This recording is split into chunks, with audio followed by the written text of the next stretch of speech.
Karen was shouting, "It's October 3rd. Lights are not allowed until the 15th." The camera pans to Karen, sharp bob haircut, pink blazer flashing like a warning light, stomping across my driveway with a clipboard clutched like it's a badge of honor. She slams a paper onto my mailbox so hard the tape snaps. Bold red letters, violation notice, unauthorized holiday electrical display. I'm just standing there, holding a cup of coffee next to 2 pumpkin lights and a string of orange bulbs. She's shaking with righteous fury. "This is the 3rd time you've ignored the HOA's seasonal guidelines. If those lights are still up tomorrow, you'll be fined $100 a day." And that's when it hit me. She had no idea who she was threatening. Before I tell you how this little HOA tantrum turned into one of the biggest code crackdowns our neighborhood's ever seen, tell me, where are you watching from? All right, let's rewind.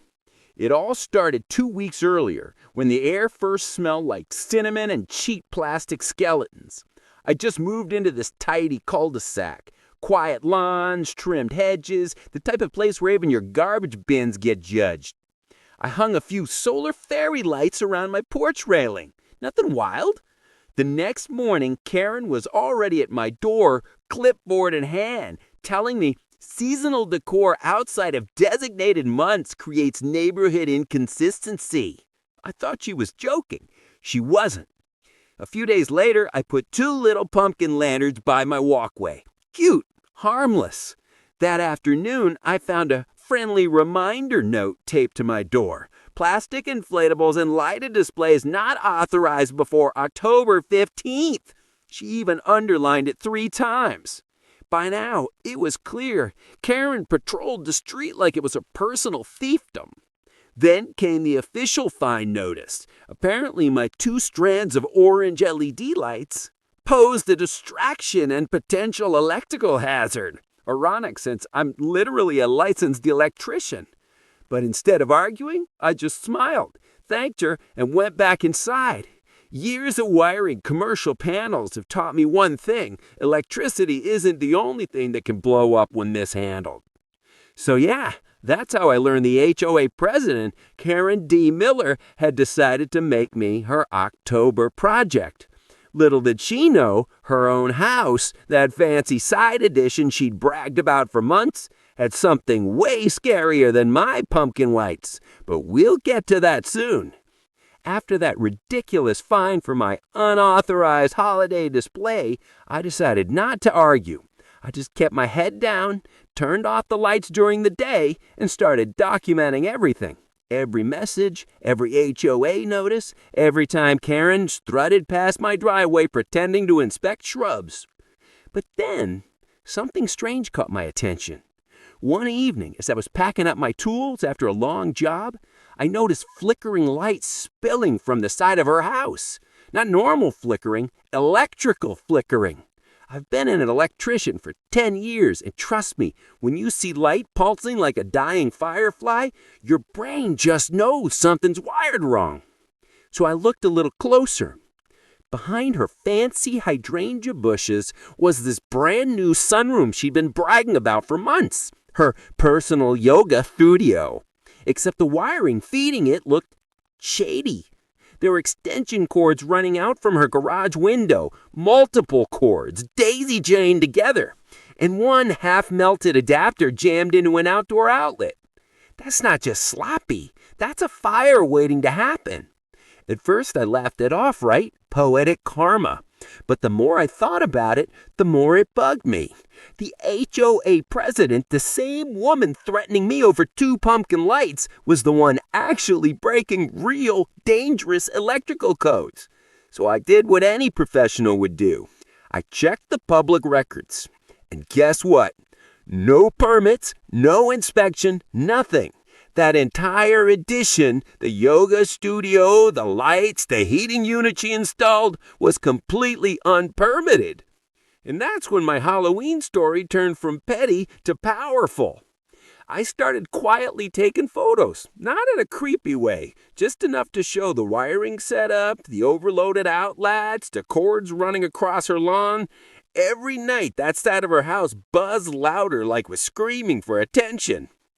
Meanwhile, Karen doubled down. She started leaving printed HOA reminders in my mailbox about unapproved electrical activity. She even emailed the entire community board suggesting they review my contractor's license. I didn't reply. I didn't even flinch, because while she was typing angry emails, I was on the county website submitting a formal safety report, complete with documentation, photos, and cross-reference code violations. I wasn't trying to get revenge. I just knew that if her wiring failed, someone could get hurt, and I wasn't about to let her hypocrisy put the neighborhood at risk. 3 days later, a white county vehicle rolled slowly down our street. The inspector stepped out with a clipboard, the same kind Karen loved to wave around. I smiled from my window, sipping my coffee. Karen wanted a show. Oh, she was about to get one, with the whole neighborhood watching. The following weekend, our little HOA cul-de-sac gathered in the community center for the monthly meeting. And of course, at the head of the table, like a queen at her throne, sat Karen. Pink blazer? Check. Clipboard? Check. Permanent smirk of superiority? Double check. She called the meeting to order with that same sharp tone that could slice drywall. Before we begin, I'd like to address the matter of non-compliant electrical displays and ongoing disregard for HOA rules by one of our members. Everyone's eyes shifted toward me. I didn't flinch. I just folded my hands and smiled. Karen stood up, waving her file of printed emails like evidence in a courtroom. We simply cannot have residents bringing down the aesthetic value of our community. It sets a bad precedent for... Her words cut off mid-sentence. Through the glass doors, we all saw a white county inspection vehicle pulling up to the curb. 2 inspectors stepped out, reflective vests, clipboards in hand, radios crackling. The entire room went silent. We're looking for Mrs. Karen Miller. We received a report of unpermitted electrical work at your residence. Karen's confident smile froze in place like wet cement. She stammered, that must be some mistake. But the inspector was already flipping through documents.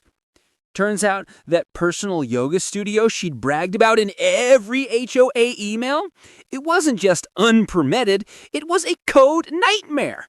Exposed wiring, overloaded circuits, ungrounded outlets, and no fire-rated insulation. 17 violations. 17! The inspectors read them out one by one, right there in front of the entire board. Every neighbor's jaw slowly dropped lower. Due to the severity, we are issuing a stop work order and fines for each violation. Total estimated penalty, roughly $12,500. Karen's face went from pink to red to pure white. She tried to interrupt, "This is harassment." But the inspector held up the hand and said, "Ma'am, this is safety enforcement. You're lucky it was reported before something caught fire." That's when the HOA vice president spoke up. "Mrs. Miller, your conduct has put the entire community at risk. The board will be voting to suspend your position immediately." Karen's clipboard slipped from her hand and clattered on the floor.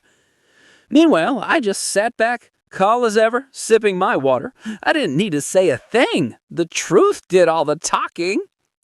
Later that evening, county workers taped a bright orange "Stop Work" notice across her sunroom door. Her once glowing yoga studio went dark. I finally plugged my Halloween lights back in, the same orange bulbs she had fined me over, and watched them flicker gently in the night breeze. Me, smirking. Guess I'm the only one here who actually knows when to turn off the lights. Justice served. And that's how one HOA fine turned into a full-blown electrical meltdown. Literally.